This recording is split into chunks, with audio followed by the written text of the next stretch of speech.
2023년 봄철 정기학습회 정점 토론입니다. 오늘은 주제로 2023년 대한민국 정치 그 길을 묻다라는 그 주제로서 보시면 알겠지만 이 더불어민주당의 이계호 국회의원님 그리고 국민의힘의 이준석 전 당대표님 그리고 더불어민주당의 천정배 전 장관님 이렇게 쟁쟁한 분들을 모셨습니다. 다음 주제는 성자 독식의 선거제도 개편인데요. 지금 우리나라는 정부 형태는 제왕적 대통령제, 국회의원 선거제도는 소선거구제, 정당체제는 양당제, 의회 형태는 단원제, 중앙지방 관계는 중앙집중제 등 극단적인 다수제적 정치체계가 결합해서 거대 양당의 정치 대립이 격화되고 있습니다.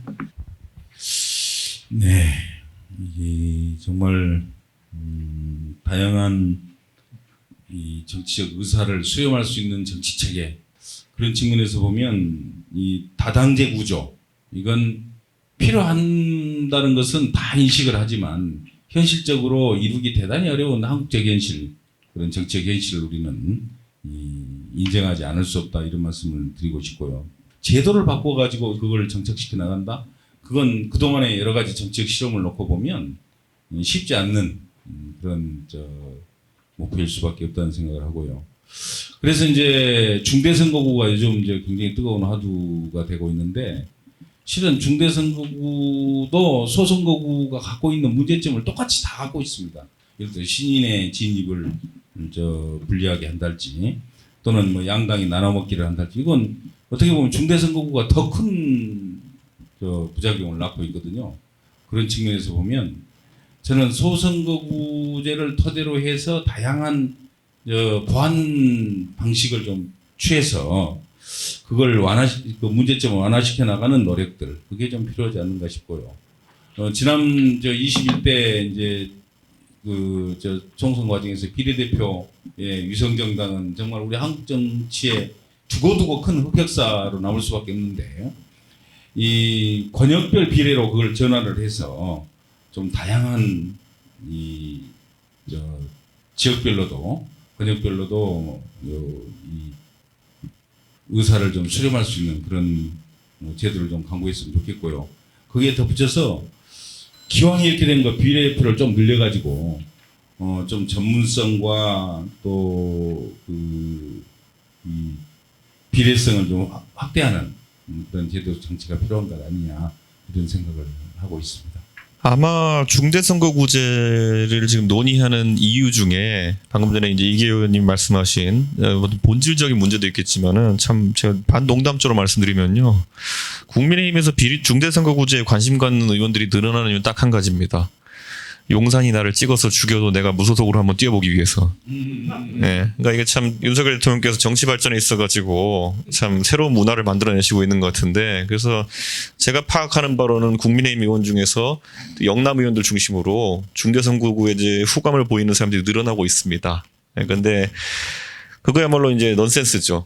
네, 방금 이계호 의원님 말씀하신 것처럼 중대선거구제는 중대선거구 나름의 또 문제들이 또 존재하는 것이고 그리고 아예 선거가 형해화되는 지역구가 나올 수도 있습니다. 예를 들어 이게 2인 선거구냐 3인 선거구냐 4인 선거구냐에 따라 가지고 지금 구의원 선거가 그렇거든요. 기초의원 선거를 보면은 중선거구제를 하고 있음에도 불구하고 무투표 당선이 굉장히 많습니다. 양당에 사실상 독점을 해가지고 후보 나가는 게 의미가 없는 지역에서는 무투표 당선이 많이 나오고 있거든요. 그래서 저는 이것도 일장일단을 저기 봐야 된다. 그런데 아까 말씀드렸던 것처럼 다당제를 위한 어떤 방법으로서는 중대선거를 유효할 수 있다. 다만 이것은 과거에 성공했던 사례가 3당이 그래도 어느 정도 의석을 가졌던 사례가 몇 안 되거든요. 뭐 국민의당이라든지 아니면은 그때 정주영 그때 국민당이라든지 뭐 그 정도의 시도들 자민련이 지역 정당으로서 존재했던 경험 이 정도밖에 없기 때문에 중선거구제도 어느 정도의 이제 그런 시나리오가 마련될지는 모르지만은 태동은 될 것이다. 다당제 태동은 될 것이다. 이런 기대는 좀 갖게 되어 있는 것 같고 저는 아까 이계호 의원님 말씀하신 것처럼 권역별 비례대표제나 이런 것들은 만약에 석패율제와 결합되게 된다면은 상당 부분 이제 지역 험지 도전의 명분이 되는 것이기 때문에 긍정적인 제도를 보고 있다. 다만 우리가 인구 비례로 봤을 때 지금의 비례 의석수로 만약 석패율제를 하게 되고 아니면 권역별 비례대표제를 하게 되면은 그것도 유명무실할 수 있기 때문에 저도 비례대표제가 그러면 비례대표 의석 비율이 좀 더 올라가야 된다는 생각을 이제 가지고 있습니다. 그래서 저는 그 정도의 선거제도가 이제 있고 아까 김능구 대표님이 처음에 시작할 때 그 다 선거제도 읊어주셨는데요. 기초의회는 중선거구제, 지금 광역의회는 단순 다수제 플러스 비례대표제, 그리고 국회의원은 준연동형 비례대표제. 뭐 이렇게 의회를 뽑는 선거가 세 가지가 다른 것도 넌센스입니다. 각자 이해관계에 따라 가지고 그때마다 했기 때문에 이렇게 된 건데 이 제도를 다 해봤거든요. 저희가 어떤 제도가 나은지는 국민들이 한번 의사표현을 직접적으로 하는 기회. 저는 한번 이걸 다 각자 유불리에 따라 할 게 아니라 한번 국민투표 같은 거 한번 해봤으면 좋겠습니다. 어떤 제도가 가장 국민들이 바라는 방식인지. 왜냐하면 구의원 다 중선거제 해보고 해봤는데 거기에 또 장단점이 있을 거거든요.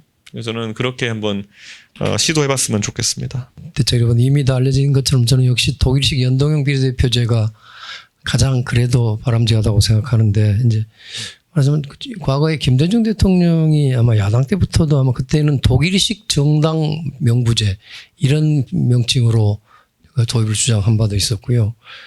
몇 년 전에는 제가 그걸 좀 연동형 비례대표제 말이 어려워서 민심 그대로 선거제 이렇게 좀 저는 부르고 있습니다. 그래서 각 정당이 국민으로부터 10% 지지 얻으면 10% 투표하면 10%의 의석을 30% 득표한 정당은 30% 의석을 갖는 것이 가장 옳다고 보는데 그게 이제 이렇게 사실 우리 국민들은 뭐 이제 별로 비례대표제에서 썩 호의적이지 않고 쉽지 않은 것 같습니다. 뭐 물론 거대 양당 스스로가 선거법을 또 만들어야 되게 좀 선수가 룰을 정해야 되는 그런 체제를 만들어놨기 때문에 그것도 뭐 길이 없는 것 같이 보입니다. 어쨌든 그렇지만은 좀 차선책으로는 비례대표를 다소 확대하는 거. 또 뭐 중대선거구제도 좀 피해가 많아서 저는 뭐 별로 찬성할 일은 아니라고 봅니다만은 그래도 뭐 지금 상황에서는 차선책은 될 수 있을 것 같다는 생각 정도는 해봅니다. 그래서 이 총선 전망과 함께 한국 정치에 대한 이야기는 우리 이준석 대표부터 시작하겠습니다.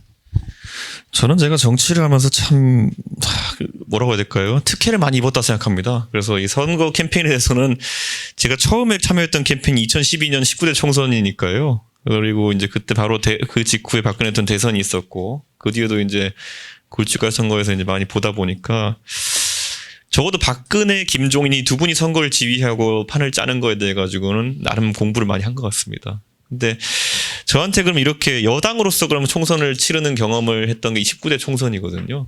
근데 그럼 19대 총선에서 새누리당이 그때도 이명박 정부의 인기가 안 좋았음에도 불구하고 152석을 해내면서 이긴 원동력이 뭐였냐 이렇게 보면 우선 가장 근본은 이겁니다. 이명박 대통령이 박근혜에게 밟힐 준비가 되어 있었다라는 것. 네. 그때 이명박 대통령이 박근혜 대통령한테 공천 밀어넣으려고 하는 거 어떻게 차단시키는지 제가 잘 봤고요. 그런 기술이 그러면은 이번에 여당이 쓸 수 있는 전략이냐 지금 불리한 상황에서 윤석열 대통령이 자기가 밟혀줄 사람이라고 생각하는 사람은 아무도 없을 겁니다. 예. 그렇기 때문에 윤석열 정부의 공과가를 그대로 계승해가지고 선거에 영향을 받을 가능성이 높고요. 저는 그래서 저도 되게 비관적으로 봅니다. 예, 그런 상황이고 이렇게 말씀드릴 것 같아요. 제가 두 번의 선거를 이제 전국 단위 선거를 이제 이끌었는데 잘 생각해 보시면요, 보수 정당에서 박근혜 이후로 전국 단위 선거를 그것도 두 번을 이긴 유일한 당 대표가 접니다. 제 자랑하자는 게 아니라 나머지는 다 졌다는 얘기예요. 근데 그게 왜 그러냐면 이미 구조상, 인구 구조상이나 아니면 지역별 그런 어떤 판세상 전국 단위 선거에서 총선이나 지선에서 국민의힘이 이기기 되게 어렵습니다. 지난 대통령 선거는 정말 총력전으로 억지로 이긴 거고 저희가 0.7% 차이의 격차가 말해주지 않습니까?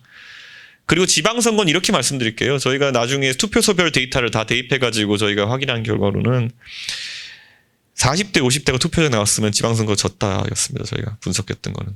근데 대선 패배 이후에 40대 50대 저희의 가장 강한 비토층이 수도권에서 투표를 포기했기 때문에 저희가 수도권에서 상당히 선전을 했던 것이고, 그때 뭐 송영길 대표님이 인천에서 갑자기 서울로 오셔서 이제 출마하시게 되시면서 서울 지역의 선거 분위기를 오세훈 시장이 좀 이끌었기 때문에 그나마 호각으로 보였던 측면이 좀 있다, 이런 것이지 전체적으로는 굉장히 수도권에서 어려운 지방선거였고 수치상으로 당선자 숫자를 놓고 보면 이긴 것 같지만은 총선에 그대로 그 데이터를 대입해 보면은 진다라는 결론을 내린 그런 선거였거든요. 근데 저는 그게 이제 저희 앞에 놓여 있는 그런 상황인 거고, 특히 이번에는 세대 연합이라고 하는 것이 깨진 상황에서 총선은 지방선거보다 전연령 투표율이 높습니다. 그렇기 때문에 아마 좀 어려운 상황이 되지 않을까 이렇게 예측하고, 이제 10월 10일인가요? 10월 10일인가 서울의 강서구청장 보궐선거가 있습니다. 여기에서 아마 김기현 지도부가 이거를 한번 시험 성적표를 받아보는 거로 쓰면은 차라리 다행인데, 제 예상에는 무공천 예상합니다. 이 보수 정당의 유구한 전통이 뭐냐면은 보궐선거에서 지면은 당대표 끌어내리거든요.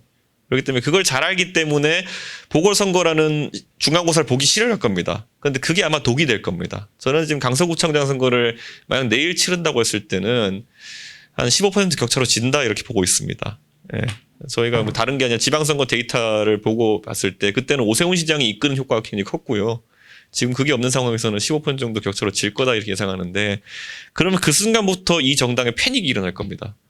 강서구가 15%로 지면요, 그러면 강북 지역은 15% 20% 차이로 진다는 겁니다. 그게 진짜 20대 21대 총선 때 강북 지역의 결과였거든요. 방법이 없습니다. 그래서 저는 그렇게 예측하고, 지금 당장 내일이 선거라면은 저는 옛날에 그 18대 국회의원 선거 때 민주당이 83석인가요 그때? 하고 보수가 180석 가까이 했던 적이 있습니다. 리버스가 나올 가능성이 높습니다. 네, 18대 때 이번 리버스가 나와가지고 영남 60석 플러스 수도권 20석 정도가 한계선일 가능성이 있다. 거기다 비례당 한 100석 정도까지 갈 수 있다. 그런 위기의식을 저는 가지고 있습니다. 예, 뭐 제가 더 붙일 것도 없을 것 같습니다. 뭐 보니까 내년에 뭐 윤 대통령이 이대로 가느나 뭐 선거 참패는 뭐 불을 보듯 뻔한 거죠. 민주당 진영이 원래 유리한 선거라고 생각합니다. 국민적 분위기로 봐서. 그런데 뭐 저쪽에서 저렇게 하고 있으면 뭐 말할 것도 없는 건데요. 그러면 국가적으로는 좀 요새는 저도 좀 국민의힘도 좀 잘했으면 좋겠다는 생각을 실제 갖고 있습니다. 그래서 양쪽 다 좀 건전하게 합리적으로 경쟁적으로 발전했으면 좋겠다는 생각을 합니다. 뭐 더 길게도 말씀드릴 수 있습니다만, 결국 저는 그 노무현 대통령이 다시 당선돼서 정권을 재창출하게 된 아주 가장 핵심적인 동력은 김대중 대통령한테 있었다고 믿는 사람들입니다. 그래서 아마 이제 당파적으로만 생각하면은 아이고 윤석열 대통령이 각성해가지고 잘하게 되면 이거 선거는 민주당이 어렵겠다는 생각도 듭니다. 민주당은 제가 이제 어쨌든 궁금한 게 심리적 분당 상태라는 이야기들이 많습니다. 과연 그 민주당이 지금 현재 제대로 개혁과 혁신에서 함께 나갈 수 있을 것인지, 아니면은 분당으로서 정계 개편의 회오리가 일어날 것인지, 그게 아마 제일 궁금하지 않나 싶습니다. 네, 우선 심리적 분당, 그건 언론이 만든 말 그대로 영어인 것 같고요. 야당은 아주 뭐 무조건 주요 패는 얻어맞는 그런 상황에서 지금 거의 권력 구조가 유일 권력으로 바뀌고 있어요. 그런 상황에서 내년도 선거는 그 유일 권력에 대한 평가입니다. 무조건. 그래서 과연 그 유일 권력이 야당을 주업해가지고 거기서 반사적 이익을 통해서 선거에 승리할 수 있느냐? 절대로 불가능하다고 생각합니다. 지금까지 뭐 수많은 이 정권들이 있었지만 또 선거를 치러왔지만 그 선거가 야당을 주업해가지고 거기서 이제 야당이 정말 못한다, 문제가 있다라는 평가를 받아가지고 여당이 승리한 선거는 아마 제가 모르긴 해도 저 정상국가 민주주의 국가에서 전 세계적으로도 단 한 건도 없을 겁니다. 그런 면에서 보면 내년도 선거는 뭐 저 어떤 결과를 가져올지 우리가 쉽게 상상이 가능하다, 이런 말씀을 꼭 드리고 싶고요. 이 권력을 이용해서 이 선거에 승리하는 경우, 이제는 불가능한 시대 우리는 지금 살고 있는 거 아니겠습니까? 여당이 가질 수 있는 최고 무기는 정책입니다. 국민들을 위해서 어떤 정책을, 바람직한 정책을 잘 펼쳐서 박수를 받고, 뭐 야당은 당연히 견제를 하겠지만 그 견제를 뚫고 나가서 신임을 얻는데 여당이 승리할 수 있는 가장 큰 무기인데, 그 무기를 알아서 스스로 포기해주는 이 상황을 보면서 참 우리 어떻게 보면 민주당은 정말 우리가 뭐 잘한 것도 별로 없습니다만은 참 여당복 있는 야당이구나 이런 생각을 또 해보기도 했습니다. 어쨌든 뭐 그런 상황을 우리는 현실적으로 마주하고 있다 이런 말씀을 드리고요. 사실 이제 이런 측면에서 그럼 민주당은 어떻게 해야 되느냐 이럴 때일수록 이 야당이 이제 정책 역량을 좀 보여줘야 됩니다.